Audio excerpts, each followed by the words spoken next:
Welcome to the Not Just a Pony Ride podcast, presented to you by Hetra University.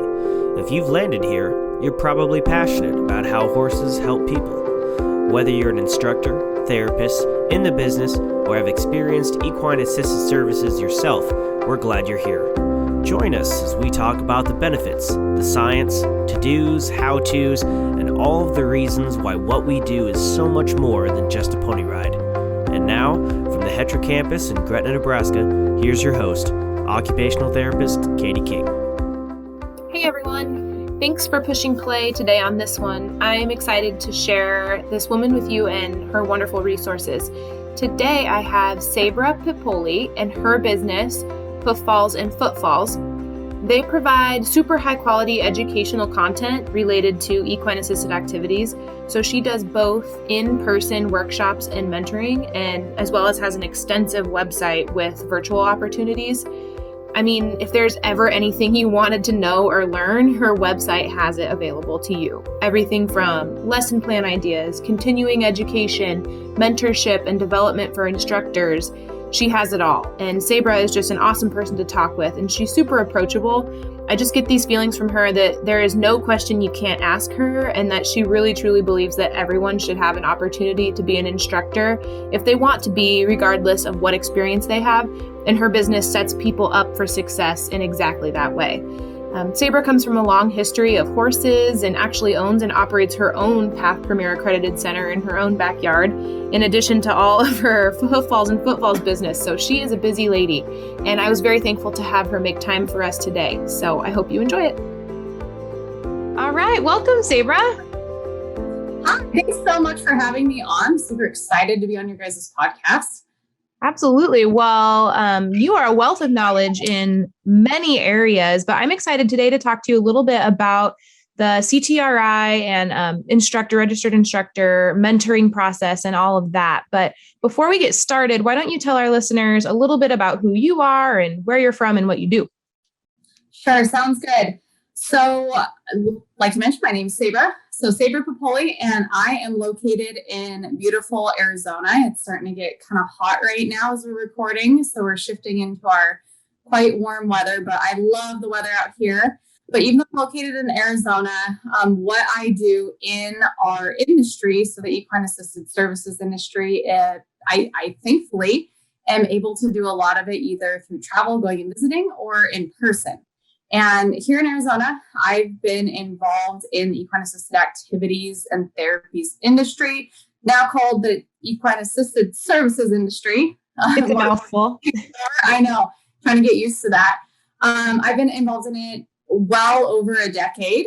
And before that, I was a lifelong horse person. So started out in the, like the mainstream typical showing. I did 4-H, I did pony hunters, I did equitation, jumpers, all that. And then when I found out about therapeutic riding, I actually did a college internship at a local program here and fell in love with it, and then had a full immersion into the disability side of things. And that was definitely where the learning curve was at. And even though I did wind up finishing college with a bachelor's in science and psychology and family development, I have chosen to specialize in this industry because I love it so much. So I spent almost 10 years at a large center here in Phoenix, got to experience a bunch of different job opportunities and positions there. And where I really loved working and focusing my attention on was instructor development and instructor mentoring. We developed a really good training program, had a lot of PATH workshops and certifications on properties. So we got to have a lot of, we call them, faculty or evaluators come in. So we got to pick their brains there. We got to see, a bunch of people test and what methods worked and what methods didn't, and what mentors did to set their mentees up for success. And it was just an awesome learning environment. I'm so glad I got my certs there. And then a few years ago, my husband made a pretty big career change, and we decided to have me stay home with my kids. And I was so worried about missing out on this industry that is how my new business came about. And it's called Hooffalls and Footfalls. And I teach lessons here on property. I have an inclusive program. So I work with traditional or able-bodied students, and also students that need adaptive or therapeutic riding and groundwork as well. But everybody, kind of overlaps. They get to know each other. And so it's a really, really fun program. And then on top of that, with Hooffalls and Footfalls, I also specialize in online and on-demand education that's affordable, professional, and accessible. And that could be anything from videos to blogs to one-on-one coaching and development through Zoom, while traveling, go and do in-person clinics, and just really giving fellow instructors the tools and the encouragement to really go out there and excel and just be safe professionals that provide awesome lessons that do right by their horses and their students and volunteers. So that's kind of where my passion lies, and I've been having fun at it. That's amazing. We're so thankful for folks like you, because your website is, and I've been there. So Hetra actually has quite a few webinars, like through you. We partner together a lot with a lot of that educational stuff. And you're kind of a like one-stop shop for like, I need to get better at something. So you call Saebra and that seems to be super beneficial for a lot of folks. So tell me a little bit about your mentorship process, because I know that's a special certification above and beyond, just being really good at it, right? Right. So there's, mentoring in general, there's a couple different terms that you can use for an instructor that is responsible for mentoring or training a new up and coming instructor. And we'll talk about it kind of in the I guess, lens of like the PATH International certification, but this can also apply to like CHA for the Riders with Disabilities certification as well. But since PATH is a lot of, what you and I do at our programs and everything, we'll go that way. So through PATH International, for the old way of certifying for therapeutic riding, which we called it the registered instructor level, which was the RTRI. And now it's transitioning into the new way, which is called the CTRI, or the Certified Therapeutic Riding Instructor. There is a person responsible for supervising and signing off on teaching hours for the new up and coming instructor. And that person in training needs to have at least 25 supervised teaching hours under a certified therapeutic riding instructor through PATH International. Now that instructor, there's actually, I don't know if it's like a rumor or a myth, but that person has to be a PATH International designated mentor. Mm-hmm. And that's actually not the case. It is encouraged that you are a mentor through PATH, and that means that you've gone through a workshop and a training, and you are a recognized mentor. It's actually not a certification. That's another kind of like misunderstanding with the mentorship as well. But that training gives you some really great tips on communicating with your mentees, creating contracts, making sure that you're incorporating PATH International standards in on your training, and just some, best tips and practices for mentor development.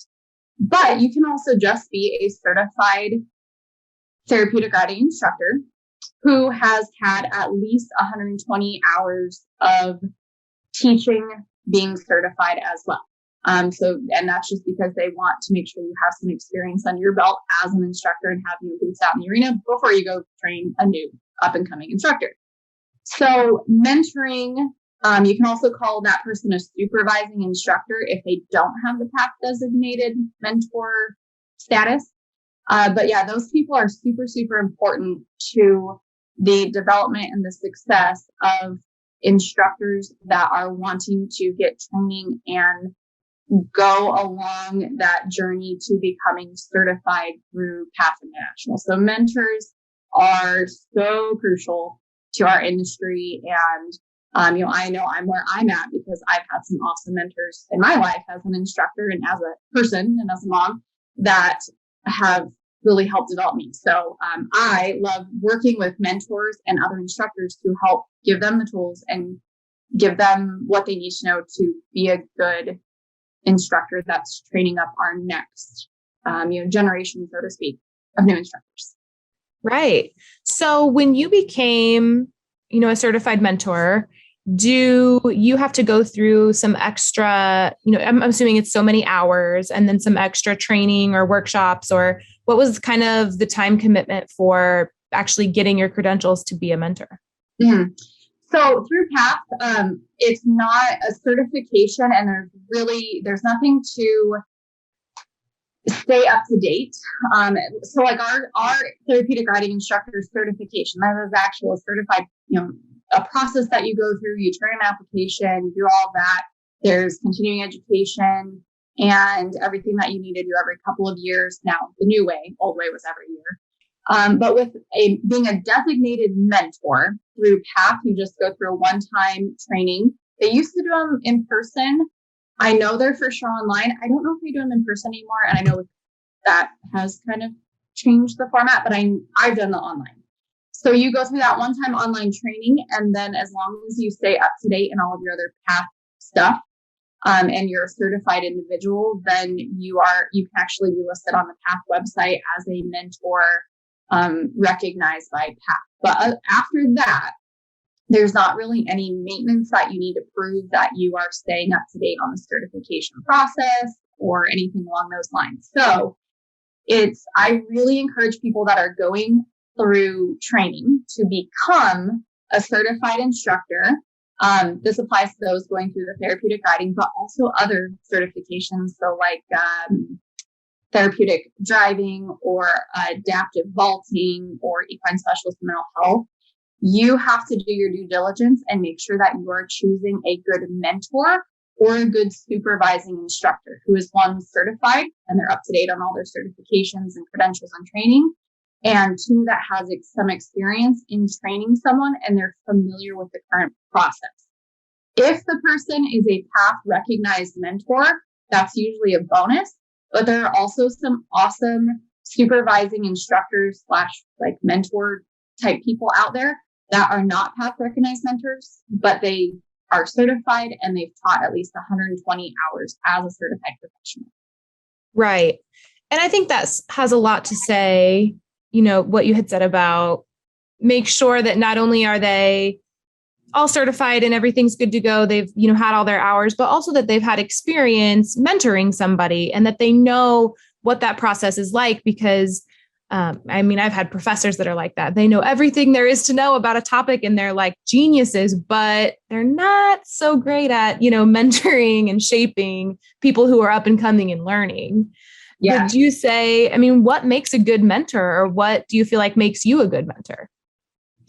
So being a good mentor or being a good, up and coming instructor trainer, I think a lot of it boils down to you understanding what you have to do to be a good instructor. So just like we as a therapeutic riding instructor, we need to know how to ride horses and be able to interpret equine communication and be able to manage our volunteers to be able to safely teach our students what to do. We have to know what we're doing in order to teach what we're doing. Same thing with instructing. So to be a good mentor and instructor in training, to know why we teach in a certain way and how we teach in a certain way and how that benefits us in a class or with specific students. And then being able to take that information and pass it on to an up and coming person is key. And I've seen a lot of really, really good instructors that are excellent teachers to their students out in class, but they struggle with taking that information of how to teach and going back to where they began, 5, 10, 15, 20 years ago when they were just first starting as an instructor, and taking a new instructor in training that's coming up alongside them for mentoring and starting from that foundation and building from there to where they're a capable instructor.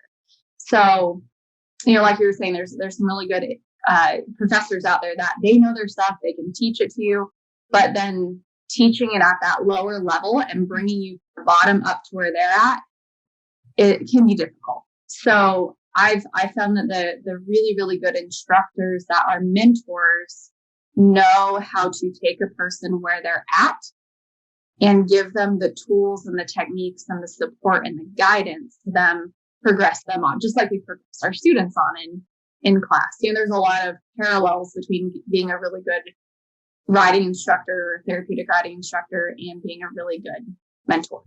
Mm-hmm. I have taken quite a few occupational therapy students. at the professional level. And it's a little bit similar in that, you're kind of mentoring them and teaching them how to do what you do. And I do think that there is something to be said about the return that you get from it. It's really fun to watch those skills click, and see how they grow from the mentorship that you've given them. But it's also quite a big time commitment and a little bit more, I don't know that I would say stress, but a little bit more to take on that commitment of mentoring somebody. Yeah, I agree. It can be stressful. Yeah. Yeah, absolutely. It's definitely a big energy and a big time commitment if your process isn't right. So I think one of the big things that sets the mentors up for success and also the mentee up for success is making sure that person, when you're starting your training, that they're at the right point in their journey in becoming an instructor to then go ahead and be ready to go out in the arena. So I have a full mentor boot camp training where I go into detail of like my process that I've refined over the past decade and all the mistakes I've made and sharing what mistakes I've made and how I corrected those. And so everyone else can learn from it. It's on hooffallsandfootfalls.com.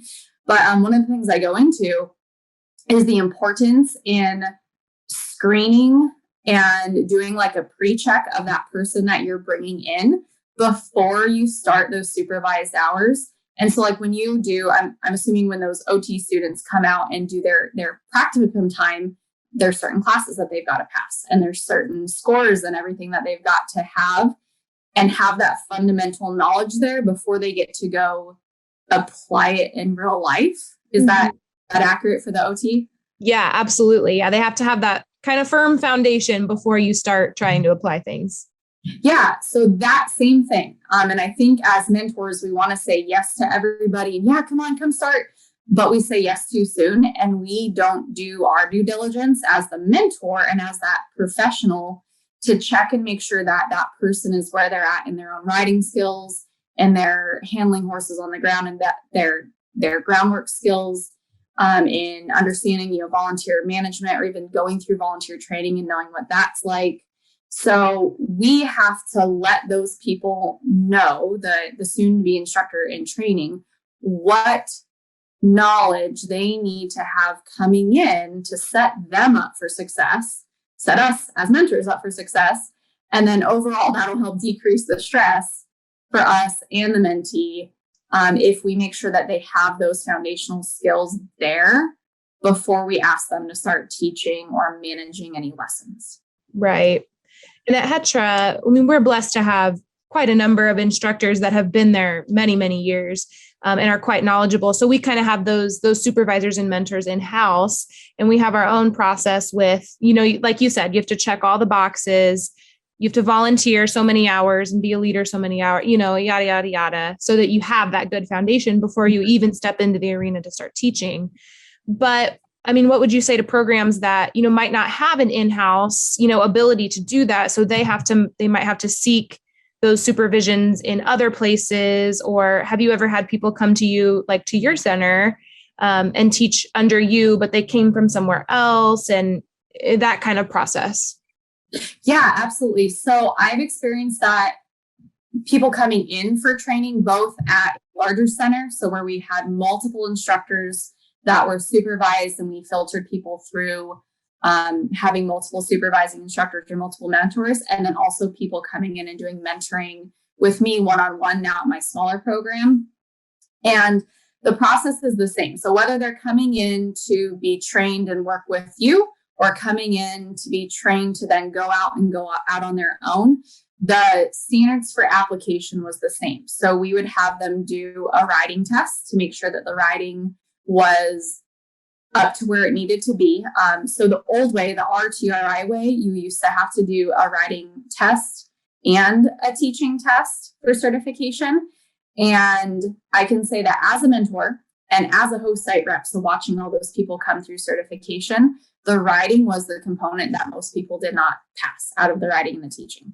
So I found that in the mentoring program and training program that I've kind of refined over the years, making sure that person has a solid foundation of riding is huge. And depending on what your program can offer, what horses you have there, you might have to tell that person, hey, you're not at that level yet. Here's 3 things I want you to work on. Here's how it relates to the instructor criteria and how it's going to benefit you as an instructor later. Here's a reference of really good instructors that you should go take lessons from. And let's touch base in 3 to 6 months. So putting that responsibility, 1, on the person who wants to get that training, and 2, making sure that, if you can't give lessons to that person at that time for whatever reason, that's okay. But give them some resources and give them specific guidance. And then same with, people coming in with no knowledge of disabilities or limited knowledge of how to teach. That's okay. It's that horse knowledge and the horse sense that is something that they might have to go get experience with first before they come into our center. And that's just because a lot of the horses that we work with in the therapeutic riding or the adaptive riding world are really well trained, and they don't have a lot of those bigger horse, behaviors that we might see in a more typical lesson program. And so they're more subtle. Yeah, they're more subtle, they're more sane usually. And so I encourage those that want to come in and be instructors in our industry to go get experience with more, I don't want to say real horses, but more real life horses instead of our absolutely amazing program horses that are a lot more forgiving and a lot more tolerant. So yeah, having a list of resources if you guys can't provide it there. And then if for some reason they can't do training in-house, network with those around you and build a list of references. So even now, even though I mentor and coach and train, and that's my specialty, if it's something that I don't have experience in and I need to get someone else some more help and resources, I will reach out to fellow instructors I know and resource them or network them out. So yeah, build your network, build your resources, and know what your center can and can't do. And know that that's okay, that you don't have to do everything as a mentor. This episode of the Not Just a Pony Ride podcast is sponsored in part by Equiforce. Equiforce is a database that allows you to track every facet of your organization, from horse, donor, and volunteer management to scheduling, grant tracking, incident reports, and tracking participant progress too. This is not a one-size-fits-all setup. Instead, Equiforce personally works with you to learn how your facility functions and takes note of your specific terminology so that they can create a unique system to match the needs of your organization. And of course, Equiforce provides an ongoing training and support so that your database can grow with you. Visit them at www.equiforce.com. That's EQUI-FORCE.com. This episode is also sponsored in part by Wooden Horse Corporation and the Equicizer.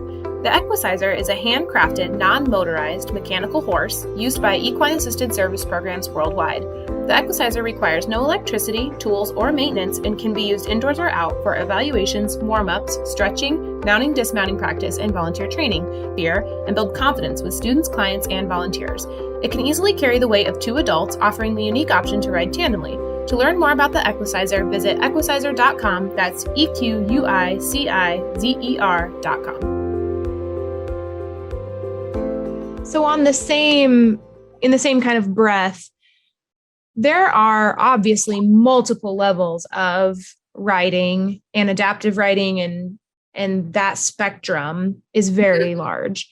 And we talked a little bit before we came on and recording about you might be a very high level dressage rider or have these, very advanced skills, but then can you teach skills to an adaptive riding class that's a lot lower level? Maybe they're just working on using their reins to stop, so that being familiar with disability for, adaptive riding or therapeutic riding, but then also being able to teach the broad spectrum of skills. Mm-hmm.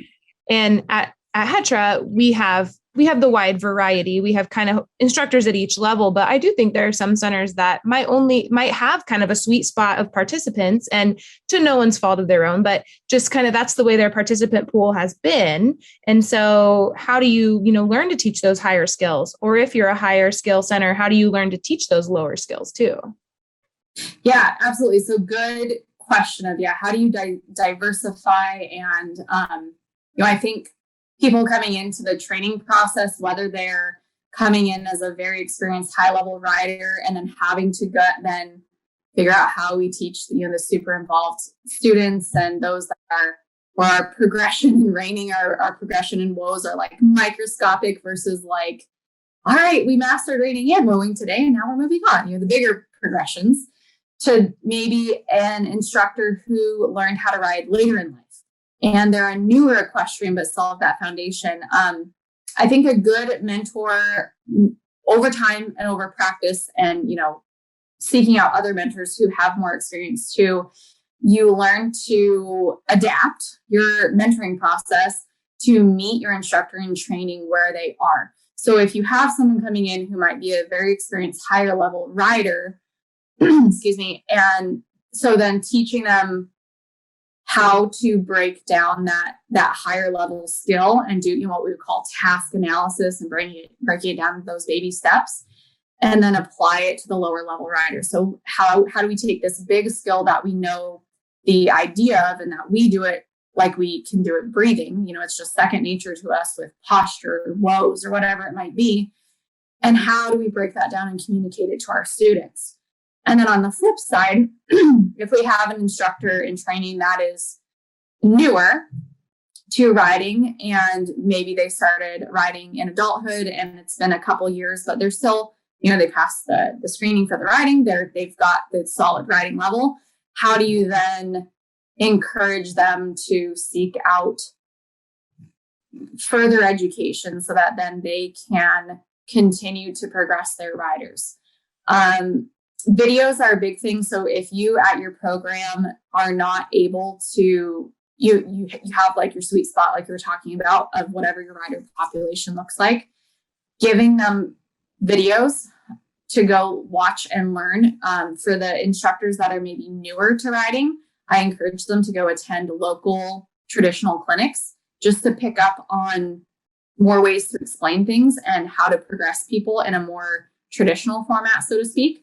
Mm-hmm. And with the more advanced equestrians coming in and maybe learning how to teach to the more involved students,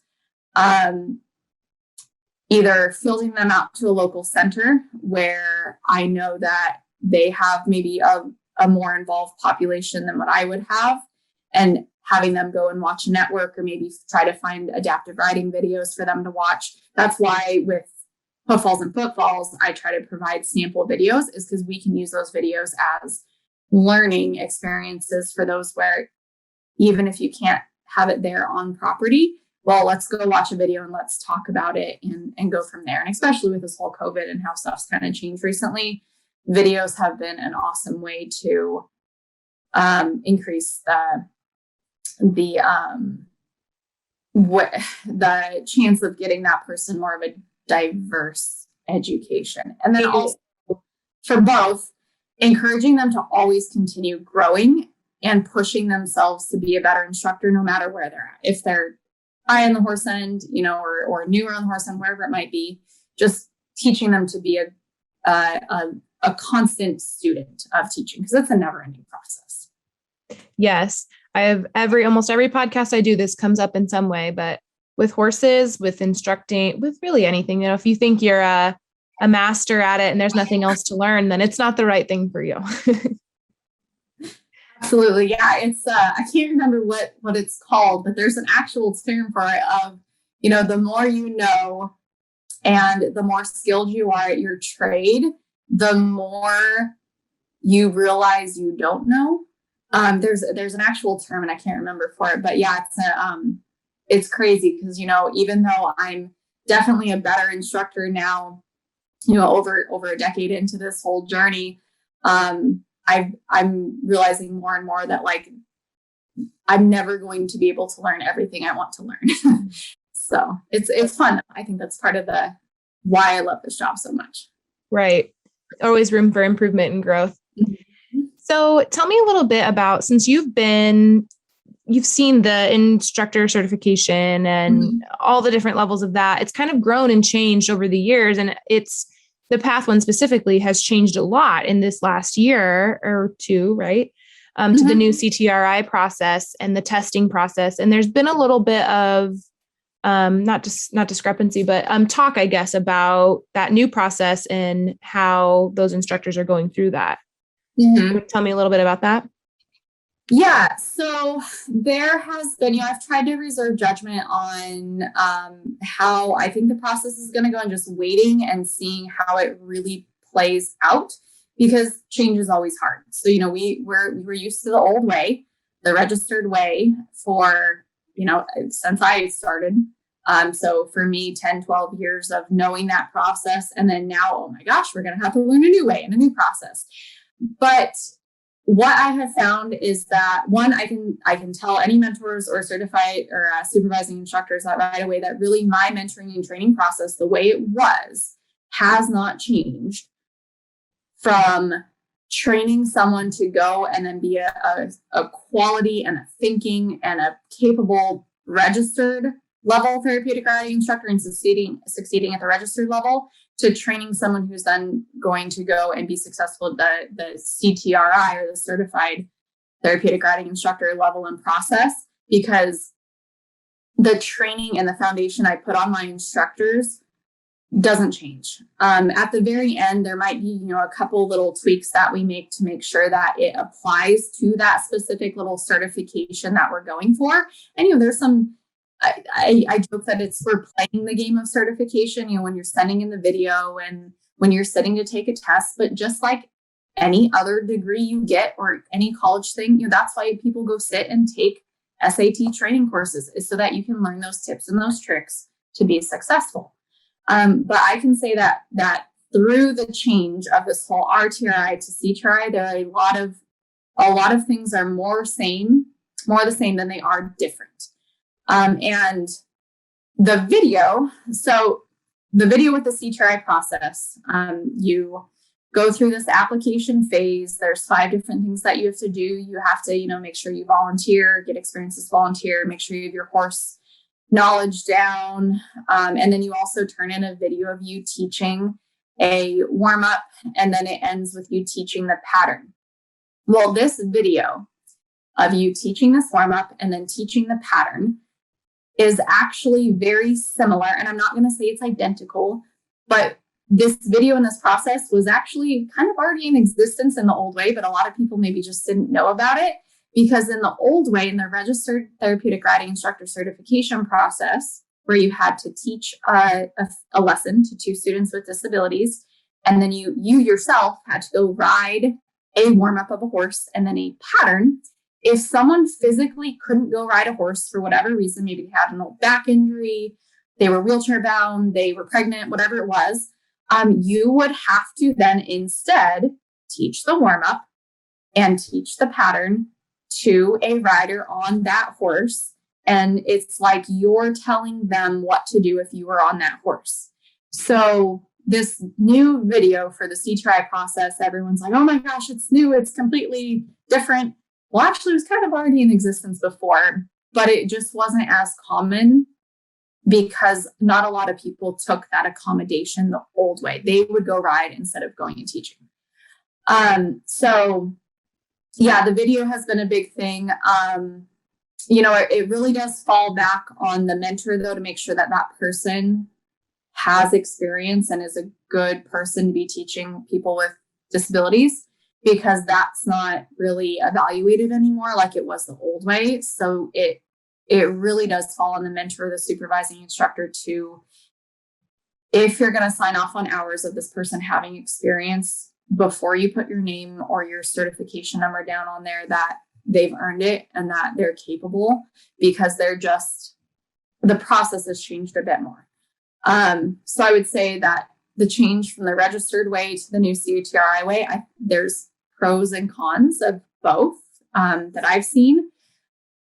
But I think it's really making mentors and supervising instructors up their game and up their responsibility of what we're signing off on and what we're putting our name on for training, which is I've developed a lot more mentor training and mentor support or supervising instructor support, because there's kind of a lack right now of, well, where do I learn to be a good mentor, or where do I learn how to train these instructors? Mm-hmm. I thankfully had some really good mentors that taught me how to do it. And now I want to pass that on to other instructors so they can train people and be successful at the old process, the new process, the CHA IRD process, or even just being a good, solid instructor, even if you're not certified, even though I am a big fan of certification because it's a good process. But yeah, so. Yes, that's exactly what I was going to say, is that, the switch has made the mentors or the supervisors more responsible, which makes an even bigger push to resources like yours. How do I become a good mentor? How do I really foster growth and independence in these new instructors? And that's why we're thankful to have resources like yours. Is there anything else you want to share about what you have to offer, or Hooffalls and Footfalls, kind of as we're wrapping up here? Sure. Yeah. So I would definitely encourage people to definitely check out Hooffalls and Footfalls. So it's hooffallsandfootfalls.com.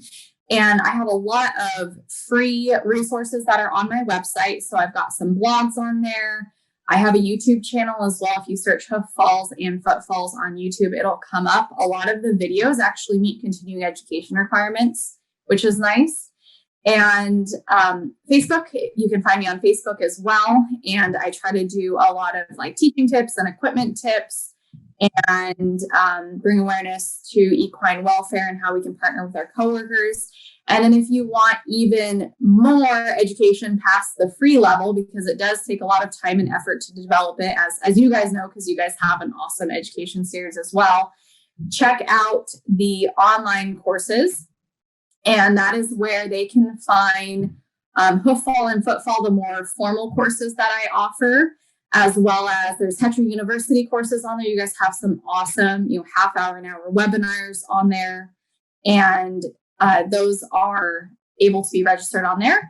And then there's also the Intuitive Instructor Club. And that is a collaboration of myself and 3 other master and advanced level instructors, as well as a therapeutic driving instructor.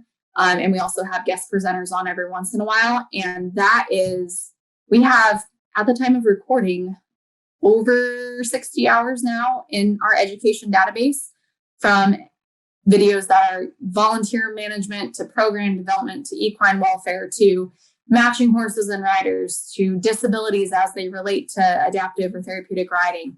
So just, I guess, in a nutshell, go check out hooffallsandfootfalls.com or intuitiveinstructorclub.com. Check out Hetra University. You guys have some awesome stuff on there too. And I'm so happy we're able to partner.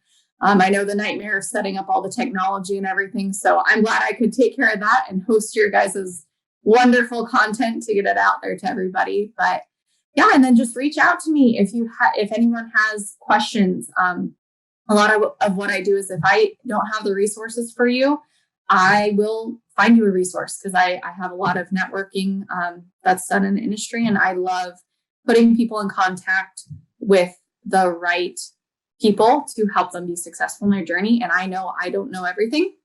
And so I'll help people get to where they need to go. Awesome. We're so thankful for people like you, Saebra, who puts all that information at literally your fingertips, at whatever WW it is. And I would encourage everyone to continue to grow personally, professionally, seek the knowledge, and just keep growing every single day. Yeah. Fall in love with the process of always being a student. Yes. All right. So as we close here, I end my podcast with the same question every week. You can tell me either about your heart horse or a horse that has really, really impacted you in some way. Or if you don't have a heart horse, that's okay. You can tell me about like your spirit animal, kindred spirit, who you most identify with. Okay. So heart horse, that's a tough one, because I think all of the horses I've gotten the privilege of working with over the years, they all have their unique, relationship that I've kind of built with them. And it's like friends, you have different friends or different members of your family that you appreciate in different ways. But I kind of have 2 heart horses that come to mind. One is my pony Bree. I've actually had her since I was 5 or 6. And I still have her. She's out in my backyard right now. She's and she kind of just teaches kids groundwork and stuff, but she's a small pony. She was I guess you could call her a rescue horse, but she was mean when we first got her. we have like the little VHS videos of me like sobbing and crying, like, I don't want to ride the mean pony. And then now she is the best pony ever. And she taught both my kids how to ride. She's taught so many of my students how to ride. She worked alongside me at the old program I was at, and she actually was leased to that program for several years. And she's just one of those, like, when people think of a pony and how magical they can be, and like, you know, they want a pony, but then they don't realize how evil ponies can be. That pony now, but it took a lot of years. So I appreciate her in that way. But my current heart horse, I guess you could say, his name's Ducky. And if you're on my website and you see a black and white warm blood, that's him.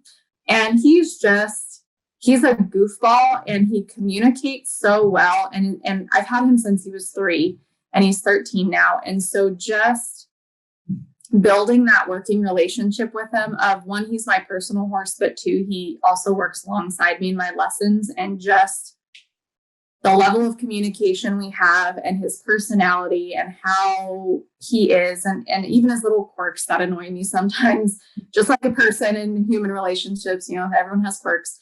He's an awesome horse. And they're both Bree the pony and Ducky too. It's one of those ones of like, even though Ducky, I know I have probably another 10 or 15 years, it's like one of those like, oh my gosh, what am I going to do when he's not here anymore? So yeah, but I think all my guys that I work with, they're a heart horse in a way, because they each have their own strengths and characteristics and personalities that bring something unique to every lesson. So yeah, that's a good question, but it's a tough one. But yeah, I do have favorites, I guess. Yes, it's interesting how there are different heart horses and different heart animals, even for different stages of your life, and different things that you need at that point in your life that they can provide to you. So, yeah. Well, thank you so much for coming on with us, Saebra. It's been really fun and a wealth of knowledge. I learned a lot today, even as someone who's going through that process right now as we speak. So I will drop all of your information and your website, Hooffalls and Footfalls, and all that in the show notes. So listeners, go check Saebra out, and we'll catch you all next time. Great. Thank you so much. And again, feel free, anyone who's listening, feel free to reach out and ask. I know it's a lot of information, and reach out to Hetra. They also are a wealth of information as well, and have some awesome staff that are a huge asset to our industry as well. So thank you so much, Katie. Yes. Thank you, Saebra. This podcast is presented by Hetra University, an educational arm of the Heartland Equine Therapeutic Riding Academy. Hetra University's mission is to provide high-quality educational offerings to our participants and the equine-assisted services community. Craving more content like this? We invite you to check out our series of webinars and much, much more over at hetrauniversity.org. If you'd like to help us work toward our mission, you can make a donation by clicking on the link in the show notes below, or visit us at hetra.org. Don't forget to follow us on Facebook, Instagram, and Twitter. Again, my biggest thanks to you all for helping Hetra change lives one stride at a time.